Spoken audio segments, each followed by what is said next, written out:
Scooby-Doo! is a 2002 film directed by Raja Gosnell and written by James Gunn. It's the first live-action film in the franchise, over 30 years after it began. It stars Sarah Michelle Gellar, Freddie Prinze Jr., Linda Cardellini, and Matthew Lillard, with Neil Fanning providing the voice for Scooby. The film and its sequel are actually Fanning's only film roles in front of the camera, so to speak, as he is mostly a stuntman. It had a bit of a troubled production, including a number of rewrites and recastings. Charles Roven, the founder for Atlas Entertainment and producer of dozens of superhero projects, began working on it in 1994. Ultimately, while the franchise was popular, they weren't able to secure any significant funding, and filming was delayed. This changed with the release of Scooby-Doo on Zombie Island and its follow-ups, which inspired enough confidence to finance the production. At different points, Michael Myers and Jim Carrey were attached to play Shaggy, but the role ultimately went to the person born to play it, Matthew Lillard, who had begun voicing the character in 2010 and has continued in almost every adaptation since then. Initially, the film was much darker in tone and was aiming for a PG-13 rating. This would include more explicit references to Shaggy being a stoner, although it's hard to get more explicit than, I'm Mary Jane. Like, that is my favorite name. Really? Yeah. No way. This is Primo. Oh, man. Talk about toasted. At one point, Velma and Daphne would have also shared a kiss in order to swap souls. A few years ago, James Gunn even claimed there was an R-rated cut of the film, and that CGI was used to reduce the cleavage on the female characters. While it's difficult to know how much was shot, available on the DVD releases are a number of deleted scenes, including an alternate animated opening, some flashback sequences, Velma performing a drunk musical routine, and a confrontation in a locker room. While some of these were understandably cut due to pacing, it definitely feels like there was a much better film in there before executive meddling. It's impossible to critique the film that could have been, however, so we have to look at what the finished product was. In this case, it's an ultimately flawed film with a few shining elements. The cast all fit their characters incredibly well.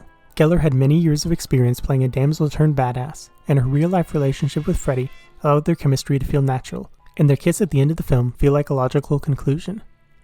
Cardellini's Velma is suitably intelligent, withdrawn, and able to break out of her shell as the film progresses. Lillard's Shaggy is the personification of the character. The other actors play their parts well, with Rowan Atkinson as an eccentric millionaire and a few supporting suspects, although it's the main gang that are the star of the show. Mary Vernieu was the casting director and elevated the film above its basic screenplay. That is the biggest problem with it, however, the script. While Gunn is at this point the head of the DCU, at that time he was coming off Romeo and Juliet and was an amateur. Fielding demands from a wide variety of executives certainly didn't help things, but it feels like the story is all over the place.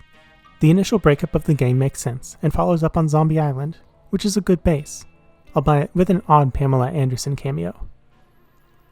That was the style at the time though, so it's hard to fault them. They then head to Spooky Island, and after some introductions, they discover that they are brainwashing college students to be less rebellious. But they're also stealing the souls of them in order to harvest their power to take over the world. But also they're filling soulless bodies with weird rabbit demon creatures, which may or may not be Visordrixes. Then it's revealed it was all Scrappy's design, who felt slighted when the gang kicked him out in the middle of a nuclear test site. While Scrappy as a villain does work, and it sounds like it was something that had been planned for a while, the rest of it feels very disjointed, and the actual mystery never quite comes together. Early on there's a whole thing about brainwashing an abandoned ride, but if they were being controlled by demons, why did they need to do that? They also completely fix the hotel instantly, which is never quite explained.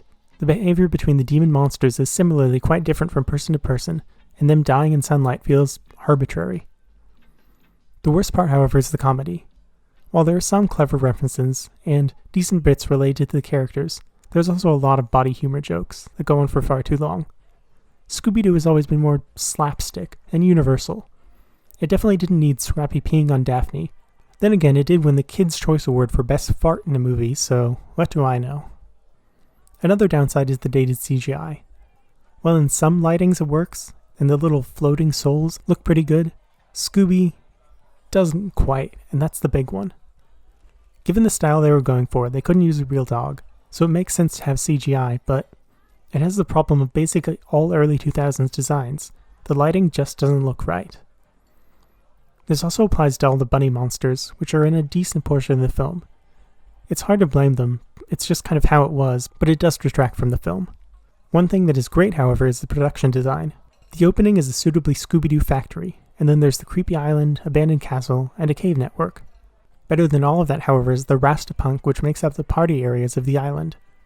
The theme song was even redone by Shaggy, a Rasta artist of some renown. The early 2000s were big on that culture, and this is one of the best and most creative uses of that.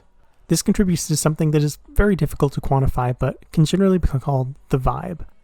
The film was made with a lot of love, and that comes across in almost all the scenes.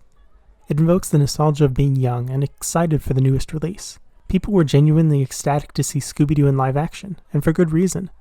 This was the big chance to get it right, to bring a cartoon to life where so many had failed before. And in many ways, they succeeded. While the film is clunky, the humor is often bad, and it's not terribly well shot, none of that really matters. The thing that really matters is the feel of the film, and that's something they did get right. It feels most comparable to the Wachowski's Speed Racer. While that was based on an anime, and was certainly better shot than Scooby-Doo, it managed to adapt its source material admirably, while losing critics somewhere along the way. Critics who on the whole were looking for a technically good film, one that fit into the narrow box of good. Well, Scooby-Doo's not quite that, but it is the best that it can be, and that's worth something. Overall, Scooby-Doo does work. It's entertaining, it can be a joy to look at, and most importantly, it translates the ephemeral qualities that make up the different members of the gang to the screen, and in many ways updated for modern audiences, while also retaining what made the original great. Scooby-Doo has never been high art, but it doesn't need to be. It's an entertaining product, mass-produced to satisfy the little receptors in our brain that say this is fun, and this is good enough. On the tier list, it's difficult, but this is the bottom of B tier. It's better than some of the modest animated pictures, but doesn't quite make it to the realm of really good. I hope you've enjoyed this review. Let me know what you thought of the film, and if you have any fond memories of it. Be well.